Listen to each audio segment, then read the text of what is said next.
বান্দরবানের দুর্গম পাহাড়ি এলাকায় মা ও শিশুর প্রাথমিক স্বাস্থ্যসেবা নিশ্চিত করতে ১৯ নারীকে প্রশিক্ষণ দিয়েছে সেনাবাহিনী। ২ সপ্তাহের এই প্রশিক্ষণে জেলার ৭ উপজেলার প্রত্যন্ত এলাকা থেকে অংশ নেন তারা। গর্ভবতী নারীর ঝুঁকি ও বিপদচিহ্ন শনাক্ত সহ প্রসব পরবর্তী পর্যন্ত নানা বিষয়ে তাত্ত্বিক ও ব্যবহারিক প্রশিক্ষণ দেওয়া হয়েছে। বান্দরবান সেনা রিজিয়নের এই প্রশিক্ষণ শেষে মা ও শিশুদের প্রাথমিক স্বাস্থ্যসেবা দেওয়ার প্রত্যয় জানান অংশগ্রহণকারীরা। ২ আগস্ট শুরু হয়ে আজ শেষ হয় এই প্রশিক্ষণ কার্যক্রম। দুর্গম পাহাড়ি জনপদের মানুষের কাছে স্বাস্থ্যসেবা পৌঁছে দিতে এমন কার্যক্রম অব্যাহত রাখার কথা জানায় সেনাবাহিনীর বান্দরবান রিজিয়ন।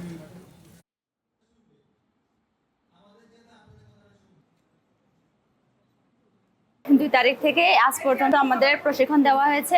গর্ভবতী আর শিশুদের কিভাবে প্রাথমিক চিকিৎসা দিব এগুলো শিখছে। আমরা তত্ত্বীয় ক্লাস রেখেছিলাম, কিছু ব্যবহারিক ক্লাস রেখেছিলাম।